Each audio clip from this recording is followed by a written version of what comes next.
औज़ुबिल्लाहिमिनश्शैतानिर्रजीम बिस्मिल्लाहिर्रहमानिर्रहीम। नाज़रीन, आप देख रहे हैं DS न्यूज़ और मैं हूं आपका मेज़बान डॉक्टर शौकत अली। नाज़रीन, आज हम मियां मीर कॉलोनी वार्ड नंबर 3 में मौजूद हैं। नाज़रीन, आज हम एक ऐसे शख्स के साथ मौजूद हैं जो ना तो अपने इलाके का MPA है, ना अपने इलाके का वो MNA है। नाज़रीन, वो पूरी मियां मीर कॉलोनी वार्ड नंबर 3 का एक सियासी कारकुन भी है और हर इलाके में, हर घर में उसकी आवाज़ है। इलाके में वार्ड नंबर 3 मियां मीर कॉलोनी में किसी घर में भी कोई प्रॉब्लम हो, कोई परेशानी हो, तो वो शख्स सबसे पहले उस घर में पहुंचता है, उस घर की परेशानी में शामिल होता है। नाज़रीन, आएँ उनसे मिलवाते हैं। वो हैं चौधरी अब्दुल जब्बार साहब।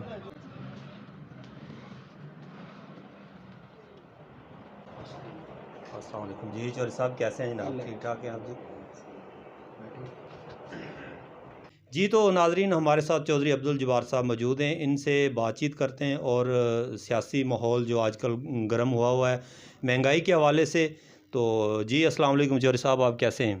जी वालेकुम अस्सलाम, अल्हम्दुलिल्लाह बिल्कुल ठीक सर। चौधरी साहब, आप अरसा दराज से सियासत में भी हैं और माशाल्लाह जो है ना अपने इलाके में, अपने वार्ड नंबर मियां मीर वार्ड नंबर 3 में माशाल्लाह आप किसी भी घर में कोई प्रॉब्लम हो, कोई परेशानी हो, तो आप उन लोगों के दुख में जाके शामिल होते हैं। तो आप जो है ना हमें ये बताएं कि आजकल ये जो महंगाई का लोग रोना रो रहे हैं, इसके बारे में आप क्या कहेंगे कि ये नून लीग के आने की वजह से महंगाई हुई है या PTI की वजह से? PTI ने पहले जो महंगाई की हुई थी उसकी वजह से ये महंगाई है? जी चौधरी साहब।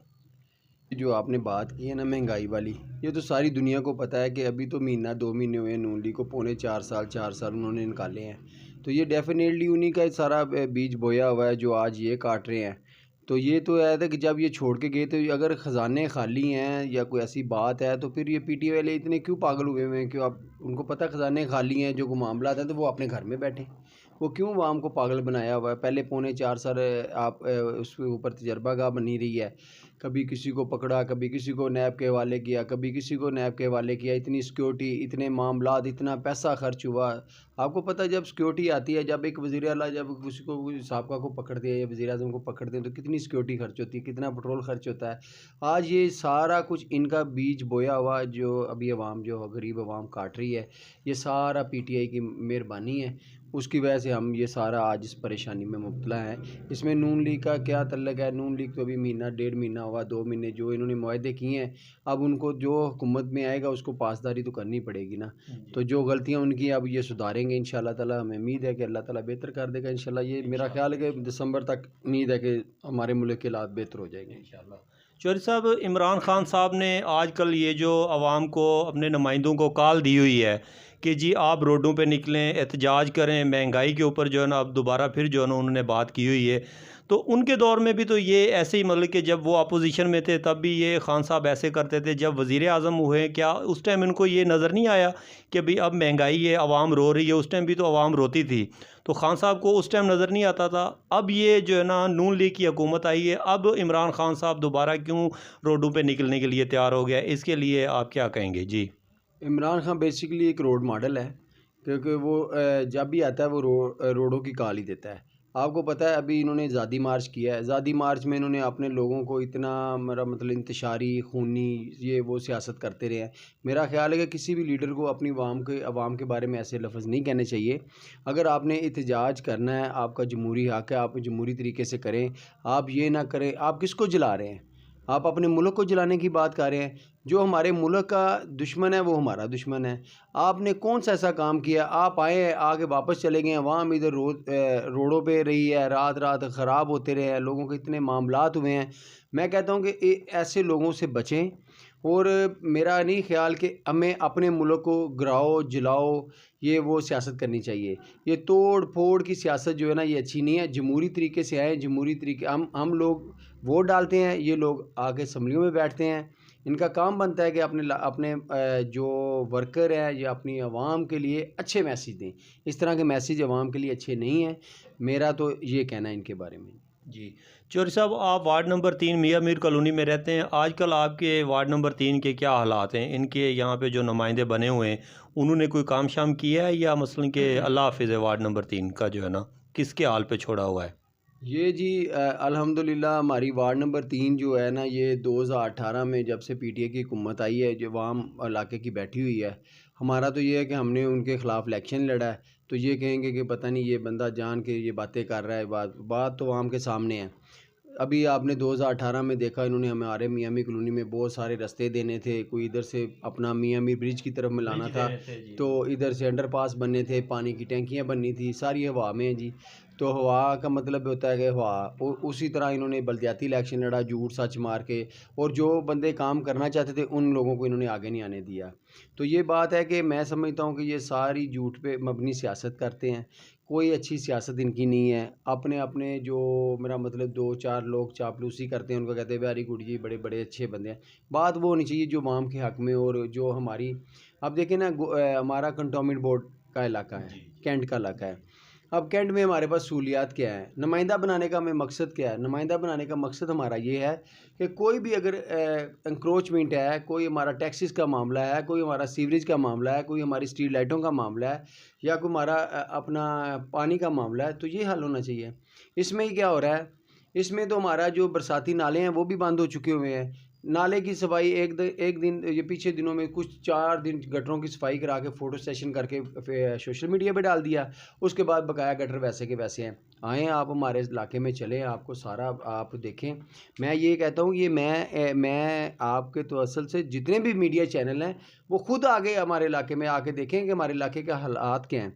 खाली ये नहीं कि मैं यहाँ पे सफाई करा रहा हूँ, सोशल मीडिया पे तस्वीर डाल दूँ, ये बड़ी सफाई हो रही है, ये बात नहीं। आप ऑन ग्राउंड आके मियाँ मीर कॉलोनी की हालत देखें। इस टाइम हमारी हालत वैसी हो चुकी है जैसे कि 2015 में जब ये बंदा नुमाइंदा बना था, उससे पहले हालत बेहतर थी। आज तो माशाल्लाह इतनी गलत हालत हमारे इलाके की इतनी हो चुकी है, बुरी हालत, कि आप जाके उस इलाके में ना, हम नुकरों पे आते हैं, वहाँ पे इन्होंने काउंटर लगवा दिए हुए हैं, या इंक्रोचमेंट ही इंक्रोचमेंट है। मेरा मतलब है, क्या करें हम? किसको बल्दियाती नुमाइंदे का मकसद क्या है कि हमारे इलाके की सफाई का, सुथराई का, हमारे पानी का, सीवरेज का, स्ट्रीट लाइटों का ये मसला हल करें। लेकिन अल्हम्दुलिल्लाह 1-2 लाइटें ठीक करते हैं, ऊपर से माशा फ़ोटो सेशन होता है, और बस जी, ये अवाम को पागल बनाया जाए। अच्छा चौधरी साहब, आप हमें ये बताएं, हमारी आवाम को भी ये बताएं, हमें भी ये बताएं कि जो एक इलाके का कौंसलर होता है उसके पास क्या अख्तियारात होते हैं और उसके पास फ़ंड कितना होता है, वो अपने इलाके में वो किस तरीके से जो है ना फ़ंड इस्तेमाल कर सकता है, किस लेवल का जो है ना उसके पास फ़ंड होता है? जी सर, जो बल्दियाती नुमाइंदा होता है ना, उसको डॉक्टर साहब तकरीबन कोई करोड़ 1.5 करोड़ रुपया या 2 करोड़ रुपया मिलता है। हमारी वार्ड इधर से लेके मियाँ मीर कॉलोनी खाली हमारी वार्ड नहीं है, हमारी वार्ड सदर तक, कचहरियों तक, बैक साइड पे तक जाती है। सॉरी चौधरी साहब, मैं यहाँ पे आपकी बात टोक रहा हूँ। मैंने तो पिछले दिनों यहाँ पे बैनर देखे थे, लगे हुए थे आपके इलाके में। मैं अचानक यहाँ से गुज़र रहा था तो मैंने देखा कि यहाँ पे जो है ना हमारे जो दूसरे भाई हैं, ठीक है, अल्लाह पाक उनको सलामत रखे, खुश रहें, वो भी हमारे भाई हैं, ऐसी बात नहीं है। उनके नाम के यहाँ पे काफ़ी बैनर लगे हुए थे, इश्तिहारात लगे हुए थे कि जी हम यहाँ पे जो है ना अंडर बाईपास और पानी की जो टैंकी है वो लगा रहे हैं। तो क्या ये एक जनरल काउंसलर जो होता है उसके पास इतने अख्तियारात या इतना फ़ंड होता है उसके पास, वो जो है ना पानी की टैंकी और जो अंडर बाईपास है या ब्रिज है वो बना सके? डॉक्टर साहब, ये बेसिकली ये जो बात आपने की है ना, ये बेसिकली जो अपोजिशन मजबूत होती है ना, उसका काम है ये बात, उसका जवाब देना बनता है। लेकिन वो अनफॉर्चुनेटली यहाँ पे जो अपोजिशन है वो माशाल्लाह, वो क्या कहते हैं, धनिया पी के सोई हुई है। तो वो उसकी उनका जवाब हमें देना पड़ रहा है आपके जवाब की वजह से। बात ये है कि हमारा जो ये जो इलाका मियाँ मीर कॉलोनी है ना, ये हो ही नहीं सकता, हो ही नहीं सकता कि हम अपने इलाके का किसी आदमी से कोई काम करवा लें। हमारा ये काम हो ही नहीं सकता। ये जो बल्दियाती नुमाइंदे होते हैं ना, इनके पास 1.5 से 2 करोड़ रुपया बजट आता है, और ये जो फ्लाईओवर और ये पानी की टैंकियाँ और ये अंडरपास, ये खुद ही लोग ना अपनी तरफ से ये बातें मेंशन करते हैं।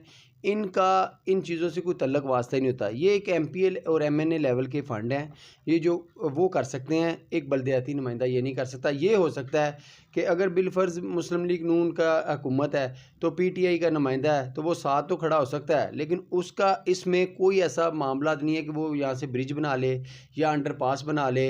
या ये देखिए ना, हमारा अभी पिछले दिनों में इन्होंने हमें लॉलीपॉप दिया कि जी गैस की, हम माल से गैस लेके आ रहे हैं, ये हम नहीं, पूरा इलाका सुनते हुए कोई 8 महीने गुजर गए हैं, अभी तक कोई ऐसा इम्प्लीमेंट नहीं हुआ, कोई ऐसी बात नहीं हुई। आपको पता है कि यहाँ हालांकि माल तो जो है ना इनके अंडर में आता ही नहीं, माल का तो अलहदा एक जो है ना हल्का है। नहीं, ठीक है, क्या ऐसे है इनके पास हैं कोई अख्तियारात के, मतलब कि वो दूसरी साइड से जो है ना ये गैस की जो है ना लाइन लेके आएँ? इस पे ज़रा थोड़ा सा बताएं। असल में ना हमारा गैस का इधर से उधर आ सकता है कनेक्शन, लेकिन सबसे उसमें आ रहा है रेलवे से हमें परमिशन लेनी पड़ेगी। अगर रेलवे परमिशन देता है तो नीचे से गैस गुजर सकती है। अगर रेलवे क्योंकि इदारा है, इंडिपेंडेंट इदारा है, अगर वो नहीं देता, वफाक का महकमा है, अगर वो नहीं देता तो फिर हम वो काम नहीं कर सकते। अगर वो दे दे तो फिर हम इधर से गैस की लाइन लेके अपने इलाके में लेके जा सकते हैं, जिससे हमारी गैस बेहतर हो सकती है। लेकिन ये बातें सुनते हुए हमें तकरीबन आगे 6.25 साल 6.5 साल उन्होंने अपनी नुमाइंदगी की, फिर वो इलेक्शन में आए, इलेक्शन में आके फिर लोगों को लॉलीपॉप दिया, क्योंकि हुकूमत ऊपर उनकी थी। लोगों ने भी ये सोचा कि हुकूमत इनकी है तो काम तो यही करवाएंगे, तो हम काम हमारे हो जाएं, तो हम यार इसको वोट दे के बना लेते हैं। आज लोग वो पछता रहे हैं, परेशान हैं। अब वही लोग जो इनको वोट दिए हैं वो भी मुझे कह रहे हैं कि जब्बार साहब हमसे गलती हो गई है। लेकिन आज फिर मैं ज़िमनी इलेक्शन 158 का जो MPs का हो रहा है उसमें मैं अपने आपके तवस्सुल से ये बात अपने इलाके को, अपनी वार्ड नंबर 3 को कहना चाहता हूँ कि आप लोगों के पास फिर एक मौका आया है। आप लोग बेहतर समझते हैं, आपने जिस वजह से वोट डाला, आज उनकी हुकूमत नहीं है। कल को आप वोट दे के किसी ऐसे बंदे को प्रमोट कर देते हैं, फिर उसके बाद पछताने के अलावा आपके पास दूसरा हल कोई नहीं होगा। ना वो आपका काम कर सकता है, ना वो आपके बच्चों की जॉब दे सकता है, क्योंकि हमने जितनी भी देर सियासत की है, जिसकी हुकूमत है वही आपको काम दे सकता है, वही आपके बच्चों को नौकरियां दे सकता है, इसमें कोई दो राय नहीं है। तो मैं यही चाहूँगा, आप लोगों ने फ़ैसला करना है, और अच्छे सियासत के साथ जज्बात का कोई तल्लक नहीं है। जज्बात ये जो इन्होंने, आपका क्या कहने का मतलब है कि ये जो इन्होंने बैनर लगाए थे वो हवा में उड़ गए, अब दोबारा कोई बात करेंगे तो वो भी क्या कहीं, आप ये बताएं कि वो भी तो नहीं कहीं हवा में ये उड़ने वाली कोई ऐसी चीज़ ये हमारी आवाम को दिखाने के लिए दोबारा जो है ना कोई ऐसा बैनर लगा दें कहीं पे कि जो हमारी आवाम देख के दोबारा फिर जो है ना इनके पीछे लग जाए? पहले तो मैं समझता हूँ हवा में उड़ गए ना। जी, मैं डॉक्टर साहब, ये बात तो आपकी सही है कि बैनर लगा देंगे हवा में। ये तो अब हमारी आवाम को ये सोचना चाहिए कि 2000 अभी जो 21 का इलेक्शन 12 सितंबर को गया है, तो आवाम को तो सारा पता है कि बैनर भी लगे और हवा में पेपर भी लहराए गए, बात कुछ भी नहीं थी। अगले ने झूठ सच मार के, हुकूमत उनकी थी, उन्होंने मारा, लोगों ने समझा कि पता नहीं ये काम करवा लेंगे, लेकिन काम हुए भी इन्होंने रुकवा दिए, ये भी लोगों को पता है। आज अगर हम पागलों की तरह इन लोगों को, वो क्या कहते हैं ना, हमने कान को नहीं देखा और हम जो दूसरे जो ऐसे लफ्ज़ है जो नहीं मैं बोलना चाहता, तो वो हम उसके पीछे भाग जाते हैं। ये बात हमें सोचनी चाहिए, इसका फ़ैसला आज हमने करना है। हम ये समझते हैं कि कोई झूठ की सियासत के पीछे ना जाए, झूठ मारते मारते मारते वो थक नहीं रहा, आप वोट डालते डालते थक गए हैं। तो मैं चाहता हूँ, अभी ज़िमनी इलेक्शन है, इसमें आप लोगों ने फ़ैसला करना है। मैं चाहता हूं कि अगर आपको कोई अच्छा नुमाइंदा मिल रहा है, जो आपके बीच में है, जो आपको मिलता है, जो आपके साथ बात करता है, जब भी कोई पार्टी नया नुमाइंदा देती है हम लोग कहते हैं यार मैं तो फलाने को वोट डाल रहा हूँ, ये बात ना करें। कल को फिर आपने उसी नुमाइंदे के पास जाना है जिसने आपको ये लॉलीपॉप देना है। फिर आपने, उन्होंने आप अभी कह देना नहीं जी आप किसी को पसंद करते हैं या नहीं करते, आप कहते नहीं जी मैं तो इमरान खान को वोट डाल रहा हूँ या फलाने को डाल रहा हूँ। इस तरह नहीं है। कल को उसने कहना कि भाई इसको इलेक्टेड आपने किया है, आपने अगर मजबूत करना है तो इसी नुमाइंदे को करना है। तो मैं तो ये चाहूँगा कि आपको, अगर उन्होंने हक सच की सियासत की है तो बेशक आप वोट डालें, अगर उन्होंने झूठ की सियासत की तो फ़ैसला आपके हाथ में है। मियाँ में कॉलोनी की बात क्या। तो आप जनाब चौधरी साहब वज़ीर आज़म साहब को क्या पैगाम देंगे कि ये आजकल जो ये महंगाई है इसके हवाले से आप वज़ीर आज़म शहबाज शरीफ साहब को कोई पैगाम देना चाहेंगे कि महंगाई के ऊपर वो क्या काम करें, कंट्रोल करें, क्या बात उस पर करना चाहते हैं आप? जी मियाँ शहबाज शरीफ साहब वज़ीर आज़म पाकिस्तान को हमने क्या पैगाम देना, वो एक तजर्बाकार टीम है, उनके पास एक तजर्बाकार आदमी है, सबसे बेहतरीन उनके पास जो शख्स है, जो हमारे हल्के में पहले MNA थे, ख्वाजा साद रफ़ीक साहब जो वज़ीर रेलवे रहे हैं, वो बड़ा, एक तो वो बड़ा कमिटेड आदमी है। हमने जितना देर उसके साथ काम किया है माशाल्लाह वो बड़े अच्छे उन्होंने काम किया, और रेलवे को उन्होंने आपको पता है कि पाँव पे खड़ा कर दिया था। उसके बाद आ गया उनके पास जो टीम होती है ना डॉक्टर साहब, काम वो करती है। जी बिल्कुल। अगर टीम ही नहीं है तो इसके पास टीम नहीं थी ना, ये खा गया, वो खा गया, इसको कर दिया, उसको कर दिया, इसको इधर से ला दिया। सबसे बड़ा तो ये जो वज़ीर आला इन्होंने हमारे पे मुसल्लत किया था, वो बुज़दार साहब, वो गोगी, फ़रा गोगी, ये सारे मामला ऐसे ही हैं, किसी को झूठ पे मबनी। अब कहाँ गई फ़रा गोगी, कहाँ गया बुज़दार साहब? अब जब ये लोग आ रहे हैं, जा रहे हैं, हम लोग बेवकूफ़ों की तरह लगे हुए इन लोगों के पीछे। हमें चाहिए अपने मुल्क को तजर्बागाह ना बनाएं। अलीमा बाजी की वो मशीनों वाली फैक्ट्री बराबर, ऐसे काफ़ी मामलात हैं। अब केला इमरान खान अब ये देखें ना, जो शाह महमूद कुरैशी था या दूसरे तीसरे जितने भी लोग इसके साथ हैं, या ये फ़ुआद, या ये जो शहबाज गिल जो बड़ा माशाल्लाह बोलता था, बड़ी बातें करता था, आजकल किधर है? बात ये है, किसी को इतनी बदतमीज़ी वाली बातें ये लोग करते रहे हैं। हम सोशल मीडिया पे बैठ के सुनते हैं, हमारे नुमाइंदे हैं, हम इनको MNA MPA बना के असम्बलियों में भेजते हैं। ये लोग हमें क्या सिखा रहे हैं, हमारी आने वाली नस्लों को क्या सिखा रहे हैं? लड़ाई झगड़ा इंतशार की सियासत तो इन्होंने आके मार्केट में दी है। तो मैं ये चाहता हूँ कि हमारी आवाम को सोचना चाहिए, जज्बात का सियासत के साथ कोई तल्लक नहीं है। आप ऐसन तरीके से अपना वोट कास्ट करें, जिसको भी आपने कास्ट करना है, किसी को बुरा भला ना कहें। और मियाँ शहबाज शरीफ साहब से मेरा यही है कि मैं तो यही समझता हूँ कि वो इंशाअल्लाह ताला दिसंबर तक इसको जो महंगाई पे भी काबू पा लेंगे। और इसके बाद ये जो बिजली का बहरान आया है, ये भी इंशाल्लाह बेहतर हो जाएगा, डॉलर भी हमारा नीचे आएगा, हमारी माशियत अच्छी हो जाएगी। आप ये हमारे जो लोग हैं इनको थोड़ा सा सब्र करना चाहिए, थोड़ा सा टाइम देना चाहिए। ये तजर्बा गानी है, हर 6 महीने बाद इसको इधर ले आओ, 4 महीने बाद इसको इधर ले आओ। अब साल सवा साल रह गए, अब खान साहब भी ज़रा बर्दाश्त कर लें। पौने 4 साल उन्होंने पूरा जोर लगाया हर तरीके। अब ये भी थोड़ा सा टाइम दे दें, 6 महीने की बात है। उसके बाद इलेक्शन है, इंशाअल्लाह ताला ये ज़िमनी इलेक्शन में इनको पता चल जाएगा इनके पास क्या है। तो आगे फिर जनरल इलेक्शन तो आना ही आना है। तो मेरा ख्याल है कि मुल्क के बारे में सोचें, अपनी ज़रा थोड़ी सी नाक को नीचा रखें और ऐसे तरीके से बात करें। अगर सोशल मीडिया पे आके आप ये कहते हैं तू चोर है, तू फलाना है, टमकाना, ये बातें इन लोगों को जो वज़ीर आज़म होता है इनको नहीं करनी चाहिए। ये बातें हमारे जैसा छोटा वर्कर मोहल्ले में करे ना तो समझ में आती है। ये इंटरनेशनल लेवल पे सियासतकार हैं, इनको पूरा वर्ल्ड देख रहा होता है। हमारा इमेज पाकिस्तान का ऊपर कोई अच्छा नहीं जाता जब ये लोग अपने लीडरों के बारे में उनको ये कहते हैं, अच्छी बात नहीं है। ऐसे तरीके से आप बात करें, आपके पास इख्तिलाफ़ राय है तो आप ज़रूर उसका जवाब दें, लेकिन ये आपको नहीं है कि आप किसी की तज़लील करें। मेरा ये जी, बहुत मेहरबानी, शुक्रिया चौधरी साहब। नाजरीन, चौधरी साहब ने जो भी बातें की आपने सुनी।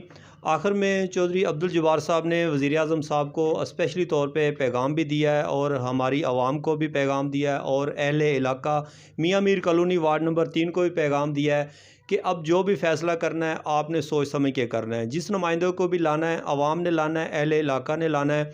चौधरी साहब का स्पेशली तौर पे वज़ीर आज़म साहब के लिए ये कहना है कि 4 साल इमरान खान साहब ने मुल्क को लूटा है, खाली किया है, उसके नुमाइंदों ने मुल्क को लूटा है, खाली किया है। फ़रा गोगी मुल्क को खा के भाग गई है, सत्यानाश कर दिया है। मुख्तलिफ नुमाइंदों ने अपने अपने तरीके से अपने हलकों में फ़ंड लिया है और वो फ़ंड इस्तेमाल नहीं किया, वो अपनी अपनी जेबों में डाल के वो पाकिस्तान से फ़रार हो चुके हैं कुछ, और कुछ इधर ही जो है ना लोगों को लॉलीपॉप दे रहे हैं। तो नाजरीन, इसी के साथ अपने मेज़बान डॉक्टर शौकत को इजाज़त दीजिए। देखते रहें DS न्यूज़। आप सबका अल्लाह निगहबान। अल्लाह हाफिज़।